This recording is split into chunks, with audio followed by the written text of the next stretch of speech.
Dear student, I am going to start lesson 11. The name of the lesson is Heaven and Hell. Dear student, अब मैं आपको इस lesson की short summary बताऊंगी.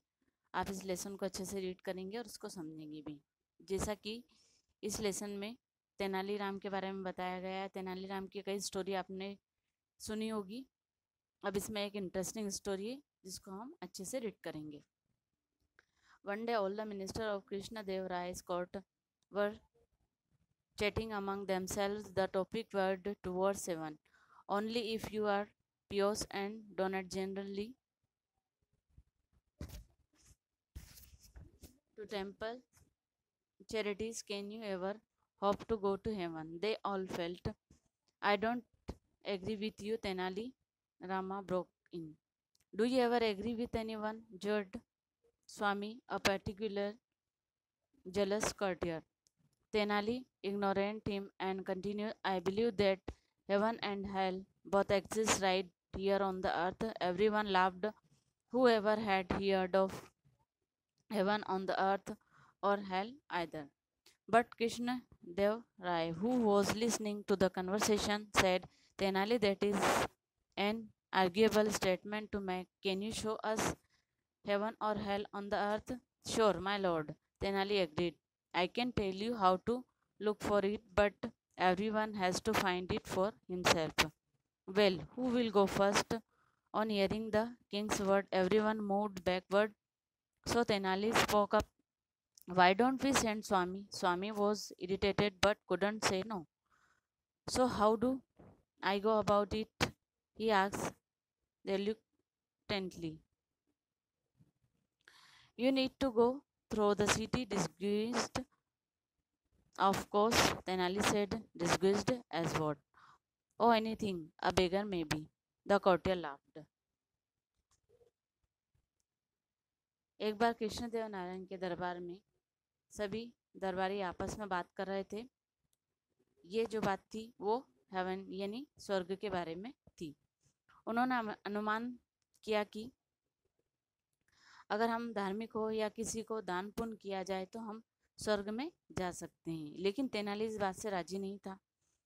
उन दरबारियों में एक दरबारी स्वामी जो कि तेनाली से जलन भावना रखते थे, उन्होंने कहा कि क्या आप कभी किसी चीज़ से सहमत हुए हो? तेनाली ने उनकी बात नहीं सुनी और लगातार कहा कि स्वर्ग और नरक तो धरती पर ही है. तभी कृष्ण देव नारायण जो कि उनकी बात सुन रहे थे, उन्होंने कहा, क्या तुम हमें धरती पर स्वर्ग और नरक दिखा सकते हो? तेनाली ने राजी होकर कहा, हाँ मैं दिखा सकता हूँ, लेकिन सभी को ये अपने खुद के लिए ढूंढना होगा. तो राजा ने कहा, पहले कौन जाएगा? तब तेनाली ने कहा, क्यों ना हम स्वामी को भेजें. स्वामी को इस बात पर गुस्सा आया, लेकिन वो ना नहीं कह सका. तेनाली ने कहा उससे कि तुम अपनी वेशभूषा बदल कर नगर में जा सकते हो, तुम कुछ भी बनकर जा सकते हो, तुम चाहो तो एक भिखारी भी बन सकते हो. Swami was really annoyed now, but he had no choice. So he dressed in some rag and with a stone ball in hand, set out across the city for an entire day. He roamed on the street. In the evening, when he returned, he was tired and hungry. Well, did you find either heaven or hell? The king asked. What heaven, what hell? I didn't see any such thing. Tenali has been lying through his teeth. He did see this because he doesn't like me.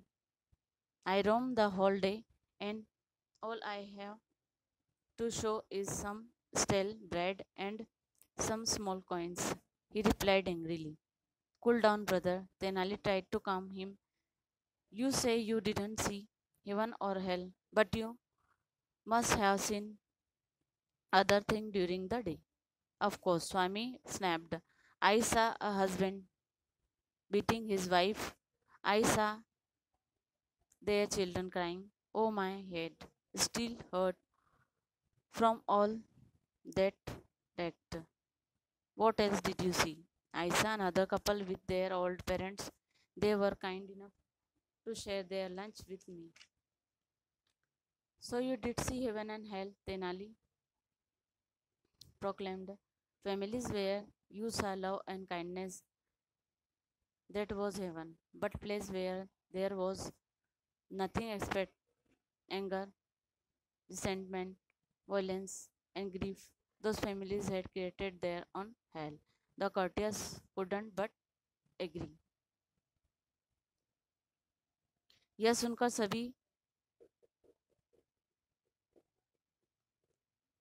यह सुनकर सभी हंसे। स्वामी इसके लिए तैयार हो गया और वह एक कटोरा और फटे कपड़े पहनकर नगर में निकल गया और नगर की गलियों में इधर उधर घूमने लगा। शाम को जब वह वापस आया तो वह थक गया था और वह भूखा भी था। राजा ने पूछा, क्या तुमने स्वर्ग या नरक को देखा? उसने कहा, क्या स्वर्ग है क्या नरक है, मैंने तो कुछ भी नहीं देखा। तेनाली जो झूठ बोल रहा था क्योंकि वो मुझे पसंद नहीं करता है, इसलिए उसने ऐसा किया मेरे साथ में। उसने नाराज होकर कहा कि मुझे तो सिर्फ घूमने से बासी खाना और कुछ सिक्के मिले। तेनाली ने उसे शांत करने की कोशिश की और फिर तेनाली ने कहा कि स्वर्ग नरक नहीं देखा, लेकिन कुछ तो तुमने देखा ही होगा। फिर स्वामी ने कहा कि हाँ, मैंने एक पति को उसकी पत्नी को पीटते हुए देखा और उसके बच्चे जो कि रो रहे थे, जिसको देखकर मेरा सर दर्द होने लगा और मुझे वो चीज़ अच्छी नहीं लगी। फिर मैंने दूसरी तरफ देखा, एक कपल जो बूढ़े माँ बाप के साथ मिलकर बड़े दयालु भाव से मेरे साथ में उन्होंने खाना भी शेयर किया। फिर तेनाली ने कहा, हाँ, इसलिए तुमने स्वर्ग और नरक को देख लिया है। जो परिवार प्यार और दयालु भाव से एक साथ में रहते हैं वहाँ स्वर्ग होता है, और जहाँ गुस्सा, अपमान, झगड़ा होता है वहाँ वे लोग खुद ही नरक बन जाते हैं। दरबारी कुछ नहीं कर सके, लेकिन सभी तेनाली की बात सुनकर राजी हो गए। अब आपको ये मीनिंग फाइंड आउट करना है और अगली वीडियो में इसके क्वेश्चन आंसर आपको मिलेंगे।